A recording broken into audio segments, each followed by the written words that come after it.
I put up $300,000 to help my son start his dream business.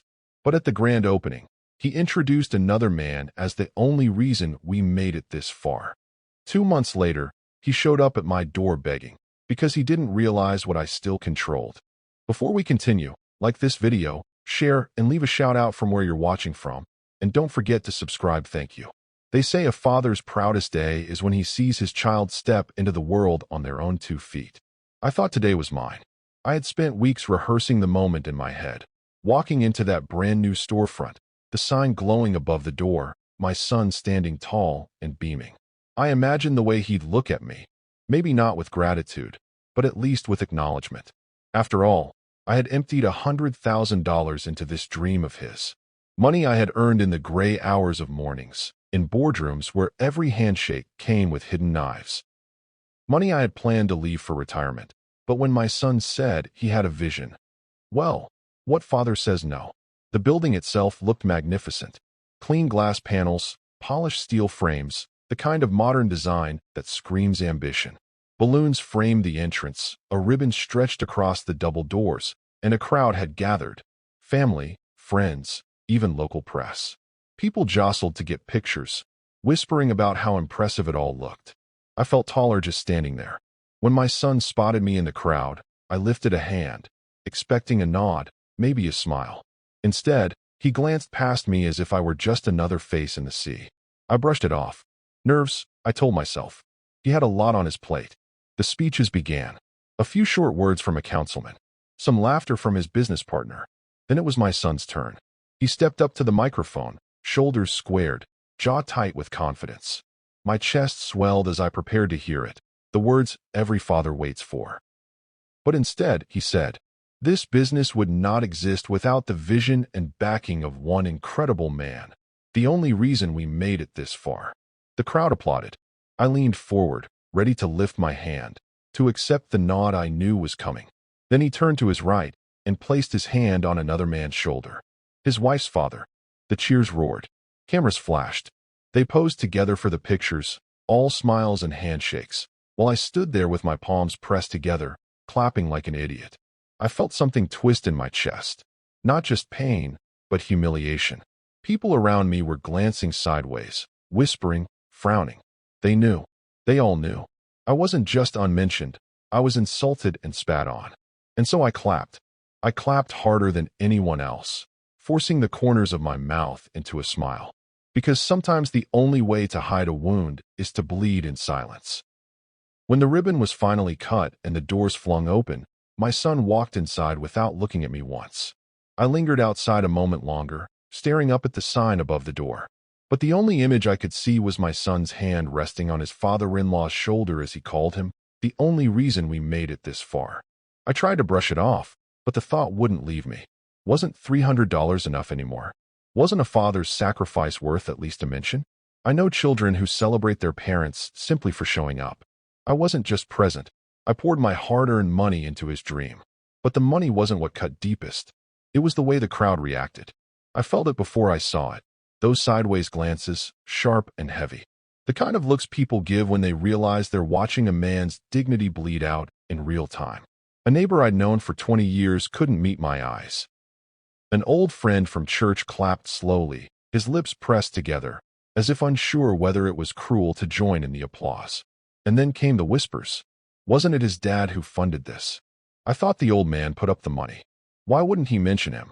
Was it actually the father-in-law who gave the most? Funny how a stranger funded his son's business. Each word slipped between the cracks of the cheering, every one a nail hammered deeper into my chest. I stood frozen, every instinct screaming to shout the truth. It was me. I paid for this. I built the floor you're standing on. But fathers aren't supposed to beg for recognition. Fathers are supposed to smile, no matter how deep the knife goes. So I clapped. Loud, steady, too steady. My palms stung, but I kept the rhythm, forcing the smile, pretending the cheers didn't sound like jeers in my ears. The corners of my mouth ached from holding the mask in place. When the doors finally opened and the crowd surged inside, I stayed behind. I watched as the glass swallowed them one by one. My reflection stared back at me, an old man in a suit that suddenly felt 2 sizes too big, clapping hands that had gone still. And for the first time that day, I let the smile fade. The money was just the final chapter. The story of my sacrifices started long before the check was written. When my son was a boy, I thought I could shape him the way my father shaped me. Through discipline, through the understanding that nothing worth having comes without a cost. But times were different. He grew up in a world where things came easier, faster, cheaper. He didn't want to work for scraps the way I did. He wanted the banquet table already set. I remember one summer, he was 16 and begged me for a car.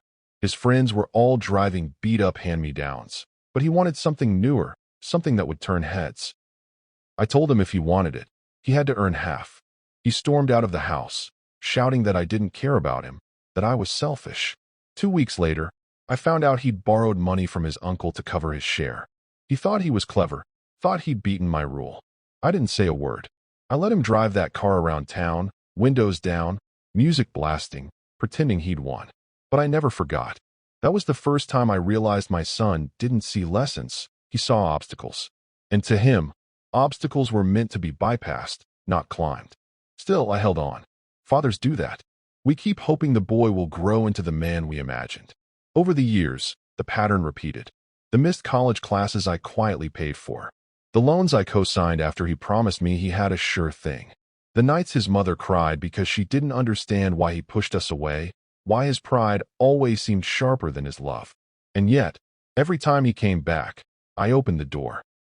Because that's what fathers do.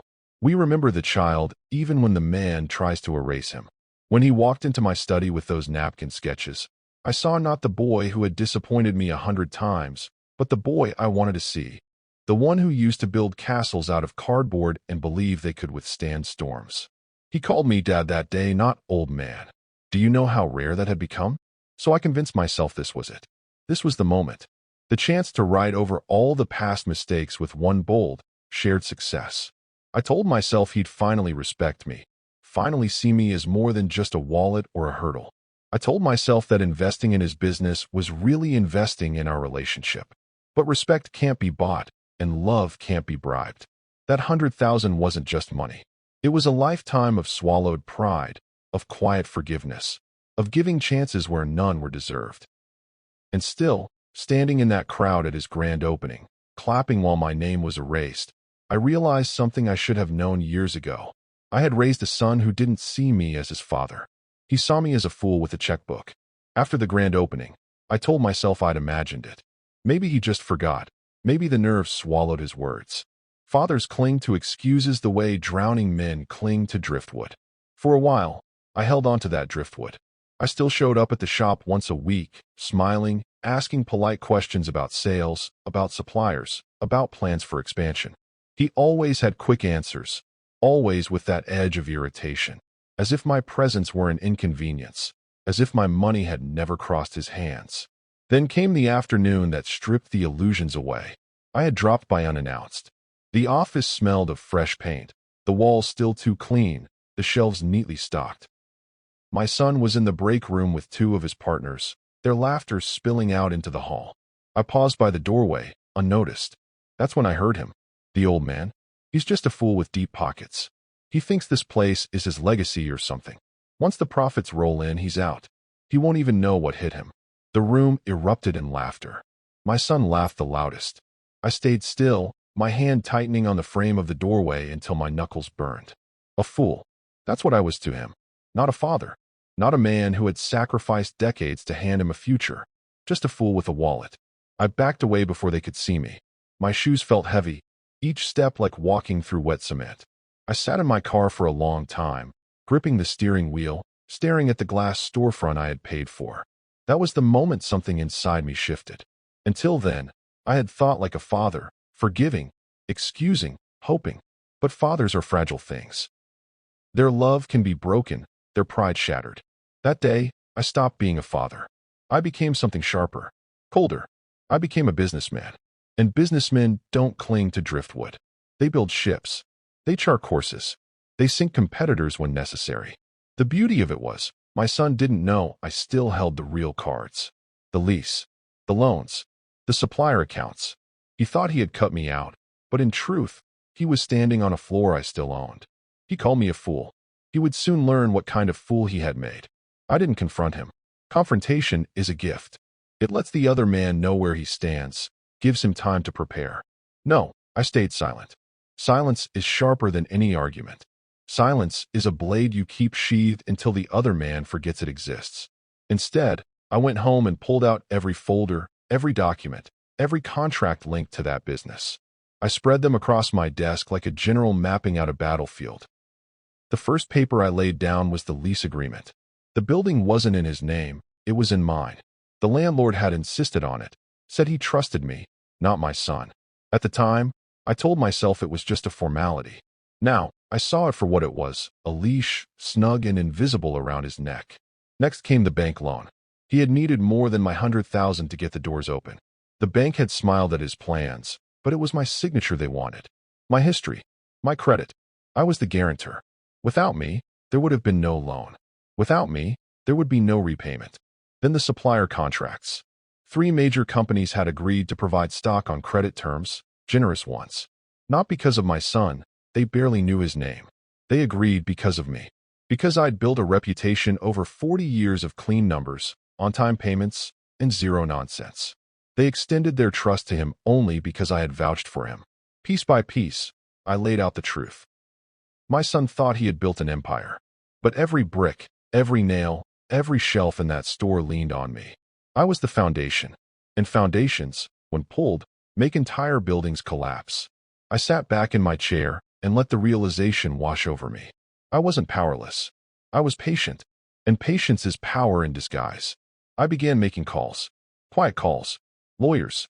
Accountants. Old friends who still owed me favors. I didn't tell them everything. Just enough to set the gears in motion. I didn't act in anger. Anger is sloppy. Anger leaves fingerprints. I acted with precision. Slowly. Methodically. Like a man filing the teeth of a blade, knowing exactly where it will cut deepest. At the shop, I kept visiting as if nothing had changed. Smiling. Asking questions. Even clapping my son on the back as though I hadn't heard him call me a fool. Each time I left, he probably congratulated himself for pulling the wool over my eyes. Let him think I was blind. Let him think I was harmless. The sweetest victories are the ones your enemy never sees coming. And so, while he celebrated what he thought was his independence, I was already tightening the ropes. By the time he realized the trap, it would already be closed. It began as a flicker, a shadow he didn't notice at first. When the first supplier refused to extend credit, he brushed it off. Just a new policy, he told his partners. Everyone's tightening belts these days. He wrote the check, grumbling about the inconvenience, but still smiling. The second supplier demanded the same. He paid again, this time with less confidence, but plenty of bluster. Small hurdle, he said. Part of running a business. He said it loudly, like he needed to hear it himself. By the time the third supplier cut the cord, his smile had thinned. His hands moved quicker, his temper shorter. I watched him snap at a delivery driver one afternoon, his voice sharp enough to silence the entire shop floor. And I said nothing. Just stood there, arms folded, wearing the same quiet mask I'd worn at his grand opening. Then came the letter from the bank. He tore it open at the counter, skimmed the words, then read them again slower, his lips moving with each line. His face drained of color. He shoved the paper into a drawer when a customer walked in, plastering on a fake smile. That night, I got a call from his wife. Her voice was tight, low, like she didn't want him to hear. Is it true? She asked. The bank, the loan? I told her the truth, gently, the way a doctor delivers bad news. She went quiet. Then she whispered, he said you'd never let him fail. I almost laughed and told her you shouldn't have let him do it, dumb stuff. Failure, I thought, is a teacher. And my son had skipped too many lessons. Within weeks, cracks widened. Shelves went half empty because suppliers demanded cash up front. Customers noticed. Sales dipped. His staff whispered about late paychecks. I saw the panic in his eyes each time I visited, though he tried to mask it with forced confidence. One evening, I lingered outside after closing. Through the glass, I saw him hunched over the register, head in his hands. His partners stood around him, their voices raised, angry, accusing. One stormed out, slamming the door hard enough to rattle the frame. That was the first time I saw fear on his face. Real fear. Not the arrogance of a young man who thought he was untouchable. Not the smirk of someone who believed his father would always be his safety net. This was different. This was the look of a man standing at the edge of a cliff, finally realizing there's no one there to catch him. And still, I said nothing. The final blow was the lease. The notice arrived on a Tuesday. Legal. Binding. 30 days to vacate. I imagine he read it 10 times, hoping the words would change. They didn't. That night, he called me. His voice trembled, the same voice that once had asked me for help with his math homework, for gas money, for second chances. Except now, there was no pride left, no arrogance. Just desperation. Dad, I don't know what's happening. The suppliers, the bank, now the building. It's like everything's against me. Please, I need your help. I can't do this without you. I let him speak until his words collapsed into silence. And then I said the truth, in the calmest tone I'd ever used. You can't build an empire by erasing the foundation. And you can't call a man a fool, then beg him to save you. The line went quiet. I could almost hear his heart breaking on the other end. For the first time in my life, I didn't rush to mend it. It was raining the night he came. Not the kind of rain that washes things clean, but the kind that drags the dirt out of the gutters and spreads it across the streets. I heard the knock before I saw him. Hard. Desperate. Not the knock of a man visiting his father, the knock of a beggar at the last door on earth. When I opened it, he stood there drenched, his shirt clinging to him, his hair plastered to his forehead. His eyes were wide, frantic, the arrogance I had known so well stripped away like paint in a storm. For a moment, I almost didn't recognize him. Dad, his voice cracked. Please, you have to help me. They've all turned on me. The suppliers, the bank, the landlord, it's all collapsing. I don't know what to do. I can't, he swallowed hard. I can't lose everything. I stepped aside and let him in. Not out of kindness, but because revenge deserves an audience. He paced my living room, dripping water onto the rug, running his hands through his hair as if he could tear the panic out by the roots. His words spilled out in broken sentences about debts he couldn't pay, staff threatening to walk, partners demanding answers. Every sentence ended the same way. I need you. For years, I had dreamed of hearing those words. But not like this. Not with love. Not with respect. With desperation. With fear. I let him talk until his voice frayed into whispers, until his knees gave way and he sat on the edge of the couch, shivering like a child. Finally, I sat across from him, my hands folded calmly in my lap. You remember the grand opening? I asked. My voice was quiet, steady, almost gentle. The cameras, the applause. You stood there in front of everyone and called another man the reason for your success. You erased me. He lowered his head. For once, he had no excuses. I clapped for you that day. I continued. I smiled, even as you cut me out of my own investment. But that was the moment I stopped being your father. Fathers forgive. Fathers hope. I became something else. I became a businessman. I leaned forward, my eyes never leaving his. And businessmen don't rescue the people who call them fools. They let them drown. He looked up at me then, his face pale, his mouth trembling. For the first time in his life, my son had nothing to say. I stood, walked to the door, and opened it. The rain outside had not eased. You built your empire on my back, I said. Now you can watch it collapse without me. He stayed there for a moment, eyes darting, as if searching for the father he had once known. But that man was gone. At last, he rose and stepped into the rain. I closed the door behind him, the sound of the storm swallowing him whole. And I sat back down in silence, my chest heavy but steady. Revenge doesn't feel like victory. It feels like balance restored. The house was quiet after he left. Too quiet. I sat in my chair, the sound of the rain still hammering against the windows, and waited for the rush of satisfaction people promise you revenge will bring. I expected a surge, a spark, some taste of triumph on my tongue. It never came. What came instead was a stillness. A strange, heavy stillness. Not joy, not sorrow, just balance. Like a ledger finally aligned after years of errors. For so long, I had thought of myself as a father first. Fathers forgive. Fathers endure. Fathers bleed quietly, hoping love will be returned someday. But I had discovered the truth. A man can only be a father for so long before he must become something else. I had become a businessman again. And businessmen don't cling to hope. They deal in reality. They invest. They assess. And when the numbers don't add up, they cut their losses. My son had made himself a liability, and liabilities get written off. In the days that followed, I heard whispers. His business shuttered within weeks. Partners bailed. Staff scattered. The sign that once glowed proudly above the storefront was taken down, leaving only empty hooks and faded outlines against the wall. People asked me about it, at church, in the market, over coffee. They lowered their voices, as if afraid of breaking something fragile. Such a shame, they said. After all that money, after all that promise. I only nodded. Shame was a word too small for what he had done. And yet, I won't lie. At night, when the house is still and the rain has stopped, I sometimes hear his voice as a boy, tugging at my sleeve, asking me to play catch, asking me to help with his homework. The ghost of the child he once was still lingers, even if the man is gone. That's the cruel truth of revenge.